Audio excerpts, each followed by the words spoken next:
కేవలం ఒక వారం రోజుల్లోనే మనకి విడాకులు వస్తాయండి అని చెప్పాను నేను. కరెక్టే, కానీ దానిలో ఉండే నష్టాలు దానిలో ఉన్నాయి. వారం రోజుల్లో విడాకులు ఒక రోజులో కూడా వచ్చేటటువంటి సందర్భాలు ఉన్నాయి, వస్తాయి, కరెక్టే. అదర్ సైడ్కి అసలు అంటే ఒకళ్ళు కేసు వేస్తే, ఇప్పుడు వెంకటేశ్వరి గారు కేసు వేస్తే అదర్ సైడ్కి నోటీసు వచ్చినా అందినా అందకపోయినా కానీ ఇక్కడ విడాకులు ఇచ్చేస్తారు. మరి అదర్ సైడ్కి మరి వాళ్ళకు ఆయనకుండే కష్టాలు ఆయనకుంటాయి, వెంకటేశ్వరితో ఉండే కష్టాలు ఆయన భర్తకుంటాయి, ఆయన వరకు కూడా వినాలి కదా. మరి వెంకటేశ్వరి భర్త చాలా దుర్మార్గుడు అని కేసేస్తుంది. దుర్మార్గుడో లేదో అని కోర్టు చూడాలంటే ట్రయల్ జరగాలి, అంటే సాక్ష్యాధారాలు ఇవన్నీ జరగాలి. అయిన తర్వాత ఇద్దరు వాదోపవాదాలు వినాలి, విన్న తర్వాత తీర్పు వస్తుంది. అది మన ఇండియన్ సిస్టమ్. అంటే ఇండియన్ సిస్టంలోని 100 మంది క్రిమినల్స్ తప్పించుకున్నా పర్వాలేదు, కానీ ఒక మంచివాడికి శిక్ష పడకూడదు అన్నది మన యొక్క ధర్మం, మన యొక్క పద్ధతి. ఈ ఒరవడిలోని మనకి కాల పరిమితి ఎక్కువ అవుతూ ఉంటుంది. ఇక్కడ నేను చెప్పాను కదా, డైవర్స్ కాకుండానే పెళ్ళిళ్ళు చేసుకోవాలి అనేటువంటి ఆలోచన ఎందుకు కలుగుతుందంటే ఈ సిస్టమ్ వల్ల కలుగుతుందండి. ఎందుకంటే మనకి విడాకులు తీసుకోవాలంటే ఎన్ని స్టేజెస్ ఉన్నాయి? 3 స్టేజెస్ పాస్ కావాలండి. ఒకటి, ఫ్యామిలీ కోర్టులోని మనం ఫస్ట్ విడాకులు వేసుకోవాలి. ఏ మతానికి సంబంధించిన వాళ్ళు ఆ మతం యొక్క యాక్ట్ని ఇన్వోక్ చేసి కేసు వేస్తారు. మనకి ఫ్యామిలీ కోర్టులోని FCOPs అంటారు, అంటే family court OP, original petition దీన్ని అంటారు. ఇక్కడ మనం విడాకులకు కావాలని వేసుకుంటాం, లేదా కలిసి ఉండాలని వేసుకుంటాం, లేదా మెయింటెనెన్స్ వేసుకుంటాం, what ever it is case వేసుకుంటాం. ఈ కోర్టులోని మనకు సుమారు 3 నుంచి 4 సంవత్సరాలు పడుతుందండి. 4 కావచ్చు, 5 కావచ్చు, మధ్యలో ఏ కరోనా వచ్చింది అనుకోండి, లేదా ఏ జడ్జి అన్న ట్రాన్స్ఫర్ అయ్యారనుకోండి, లేదా ఏ కోర్ట్ అన్న షిఫ్ట్ అయ్యింది అనుకోండి. ఇలా కర్ణుడి చావుకి 1000 కారణాలు అన్నట్టు కొన్ని 100 కారణాల వలన ఆ కేసు 5 ఏళ్ళు మినిమం నడుస్తుంది. 5 ఏళ్ళు నడిచినప్పుడు వీడు కేసు వేసినప్పుడు, వెంకటేశ్వరి కానివ్వండి, వెంకటేశ్వరి భర్త కానివ్వండి, కేసు వేసినప్పుడు 30 ఏళ్ళు వేసుకుందాం. ఫ్యామిలీ కోర్టులో 35 సంవత్సరాలు అయింది నేను బయటపడేసరి. ఇద్దరిలో ఎవరొకళ్ళు ఓడిపోతారు, లేదా ఇద్దరిలో ఎవరొకళ్ళు గెలుస్తారు. గెలిచినప్పుడు ఓడిపోయిన వాడు హైకోర్టుకి వెళ్తాడు. హైకోర్టుకి వెళ్ళినప్పుడు మీరు నమ్మరు, హైకోర్టులో ఈ మధ్యన కాదు ఎప్పుడు, సుమారు 8 నుంచి 10 సంవత్సరాలు పెండింగ్ ఉంటుంది. మీరు ఆ కంప్యూటర్ సిస్టమ్ ప్రకారం ఏ ఇయర్దో ఆ ఇయర్ అవుతూ ఉంది. కొన్ని కేసులు ఏదో అది సంథింగ్ ఎక్సెప్షనల్గా ముందు డిస్పోజ్ అవుతాయేమో, కానీ అడ్మిషన్ అయిన తర్వాత మినిమం 3 సంవత్సరాల తర్వాత ఫైనల్ ఇయరింగ్కి వస్తుంది. ఫస్ట్ అడ్మిషన్ వేస్తాము, 30 రోజుల్లోనే అప్పీల్కి వెళ్ళిన తర్వాత అడ్మిషన్ ఫస్ట్ డే ఒక వారం రోజుల్లో లిస్టులో వచ్చి మనం అడ్మిట్ అయిన తర్వాత మళ్ళీ నెక్స్ట్ డేట్ ఫైనల్ ఇయరింగ్ 3 ఏళ్ల తర్వాత వస్తుంది. 3 ఏళ్ళ తర్వాత వచ్చిన తర్వాత అది లిస్టులో వస్తూనే ఉంటుంది. కొన్నిసార్లు రీచ్ కాదు, రీచ్ అయిన తర్వాత అవతల వాళ్ళు టైం తీసుకుంటారు, లేదా నాకే జ్వరం వస్తుంది, లేదా కోర్టు ఆ రోజు పనిచేయదు, ఏదో కారణం, లేదా ఏదో అనుకోని హాలిడే వస్తుంది, ఏదన్నా కానీ అంటే ఆ రోజు లిస్టులో మాయమైందంటే మళ్ళీ ఇంకో 2 ఏళ్ళు రావచ్చు.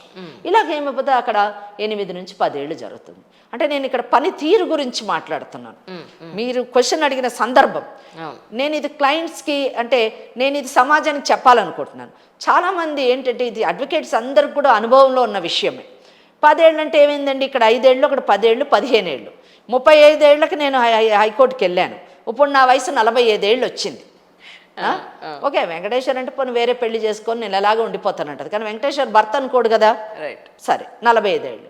సరే, ఇక్కడ నేను వెంకటేశ్వర్ గెలుస్తుందో వెంకటేశ్వర్ భర్త గెలుస్తారో ఎవరొకరు గెలుస్తారు, ఓడిపోయిన వాళ్ళు మళ్ళీ సుప్రీంకోర్టు పోతారు.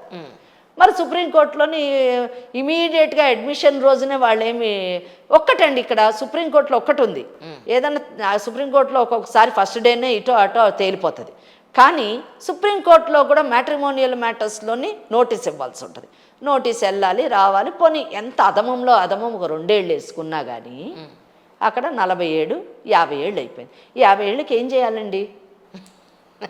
అంటే 20 ఏళ్ళ ఈ సుదీర్ఘ న్యాయ ప్రయాణంలోని 50 ఏళ్ళు వచ్చిన తర్వాత నేను ఏం చెయ్యాలి, కనుక నేను ఈ లోపల నేను పెళ్లి చేసుకోవాలి అనే ఆలోచన పెండింగ్ ఉండింది. నేను పెళ్లి చేసుకుంటాను, చేసుకోవచ్చా మరి అలాగా? చేసుకోకూడదు అన్నది నా ఆన్సర్. ఇప్పుడు ఈ 50 సంవత్సరాలు వచ్చిన తర్వాత నేను చేసేదేముంది, కనుక పెండింగ్ ది ప్రొసీడింగ్స్ నేను పెళ్లి చేసుకోవచ్చా అన్నది మీకు చాలా మంది వేసినటువంటి ప్రశ్న. కరెక్ట్. వేసి చేసుకోవడానికి వీలు లేదు అనేది చట్టం చెప్పేటటువంటి సమాధానం. ఇక్కడ ఒక విషయం మ్యామ్, ఇప్పుడు చేయాలనుకున్న వాళ్ళు పని చేసేస్తున్నారు. అక్కడ ప్రాబ్లం వచ్చినప్పుడే వాళ్ళు న్యాయం కోసం కోర్టుకు వెళ్ళినప్పుడు, కేసు ఫైల్ అయినప్పుడు, రిజిస్టర్ అయినప్పుడు మాత్రమే ఇది లీగలు, ఇది ఇల్లీగలు అనేది అక్కడ వస్తుంది ఇష్యూ. ఈ లోపల వీళ్ళు చేయాల్సిన పనులని వీళ్ళు చేస్తున్నారు. ప్రాబ్లం రానంత వరకు ఏ వీరికి ప్రాబ్లం లేదు. అంటే ఒకటి మీరు కన్ఫ్యూజ్ అవుతున్నారు. ఇక్కడ చేయాల్సిన పనులు చేసేస్తున్నారన్న విషయం మీద మనం మాట్లాడట్లేదు. అవును, చేయాల్సిన పనులు చేసేస్తున్నారు అన్నది అది ఇల్లీగల్. రైట్. దాన్ని చట్ట పరిధిలోకి మనం తీసుకురావట్లేదు. అవును, మనం చట్ట పరిధిలోనే మాట్లాడుతున్నాము. చట్ట పరిధిలోని ఇష్యూ ఏంటంటే కేసు పెండింగ్ ఉండగా, విడాకులకి కేసు పెండింగ్ ఉండగా పెళ్లి చేసుకోవచ్చా లేదా కక్షిదారులు ఎవరైతే కేసు వేస్తారో దానికి ఆన్సర్ నో. రైట్. లేదు, చేసుకోకూడదు. ఇంకే పదాలు ఉంటే అవన్నీ పెట్టుకోండి. రైట్. ఇది చట్టం చెప్పేటటువంటి. ఎందుకు లేదు? అసలు ఫస్ట్ ఆఫ్ ఆల్ నువ్వు డైవర్స్, సింపుల్ ఆలోచించండి, డైవర్స్ ప్రొసీడింగ్స్ పెండింగ్ ఉండగా పెళ్లి చేసుకోవచ్చా అని ప్రశ్నను వేస్తున్నావంటే నువ్వు అసలు డైవర్స్ ఎందుకు వేసావు? డైవర్స్ వస్తేనే ఇంకొక పెళ్లి చేసుకోవచ్చు కాబట్టి వేసావు నువ్వు. రైట్. Okay, logical point. ఒక ఆన్సర్. ఇంకోటి, ఎవరినైతే నువ్వు వదిలించుకోవాలనుకుంటున్నావో డైవర్స్ ద్వారా ఆమె బాధ భరించలేకే లేదా అతను బాధ భరించలేకే నువ్వు డైవర్స్ వేసావు. ఒక రీజన్ ఈజ్ వదిలించుకోవడానికి వేసావు నువ్వు. నువ్వు రిలీవ్ కావడానికి వేసావు. నువ్వు ఆ నరకం నుంచి బయటపడడానికి వేసావు. రెండో రీజను, నువ్వు నీ జీవితంలోను you want to move forward by marrying another person and establishing a separate family. ఒక కొత్త జీవితాన్ని ఇంకొక కొత్త వ్యక్తిని పెళ్లి చేసుకొని జీవితంలో ముందుకు కొనసాగించడానికి నువ్వు డైవర్స్ చేసుకున్నావు.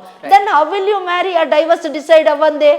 నువ్వు నీ యొక్క అటెంప్టే లీగల్గా పెళ్లి చేసుకోవాలని. Got it.